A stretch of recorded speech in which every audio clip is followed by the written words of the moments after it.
একটি নয়, দুটি নয়, পাঁচটি নয়, 10টি নয়, যারা নবলক্ষ ধেনু নিয়ে দুষ্ট বিহার করতে গোচারণে গেছে। সঙ্গে কতগুলি ধেনু মা? নবলক্ষ। বাবা, এই নবলক্ষ ধেনু পরিচালনা করেছেন কে? আমার প্রাণবল্লভ গোবিন্দ। এতগুলো ধেনু পরিচালনা করা সম্ভব? একটি নয়, দুটি নয়, নবলক্ষ ধেনু। এমনই গধূলি রঞ্জিত বন্ধুর বরণ, কণ্ঠ কাকীর্ণ পথ, উত্তপ্ত রৌদ্রের তাপে রাস্তার বালুগুলি দহন হয়ে গেছে। এমনই গধূলি রঞ্জিত বন্ধুর বদন যেন একেবারে শুকায়ে মলিন হয়ে গেছে। অনুভব শ্রীমতী রাধারানী একাকী জটিলা গৃহে বসে ভাবনা করলে। এমন মধ্যাহ্ন সময় এই মধুর বৃন্দাবনে আমার এমন আপনজন কে আছে? আমার প্রাণের বান্ধব হয়ে যাবে বৃন্দাবনে রাধা কুণ্ড তীরে গোবিন্দের কুশল সংবাদ আনতে।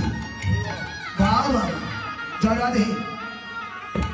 বাবা, এই বৃন্দাবনে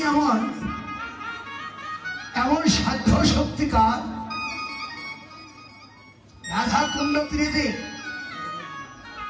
গোবিন্দের কুশল সংবাদ নিয়ে আসবে। ললিতা, বিশাখা, দুর্জানা, জগতে সবার দ্বারা সব কাজ কখনো পরিপূর্ণ হয় না, যে যে কাজের উপযোগী। রাধারানী মনে মনে ভাবলেন, তাহলে কি আছে? সিদ্ধান্ত নিলেন আছে একজন। কে? বৃন্দাবনে একমাত্র কৃষ্ণ প্রেম ভক্তি প্রদায়িনী তুলসী। যার কথা বললে সে তুলসী কোথায়? এদিকে দিক লক্ষ্য করছে, কিন্তু নয়নে তুলসী বদন দর্শন হচ্ছে না। হঠাৎ করে তাকিয়ে দেখে ওই তো অদূরে দাঁড়িয়ে আছে তুলসী। হৃদয়টা যেন কৃষ্ণ প্রেম বিরহ দ্বারা জর্জরিত। এবার আপন বক্ষে চেপে শ্রীমতী রাধারানী ওই তুলসীকে ডাকলেন, স্মরণ করলেন। কিভাবে?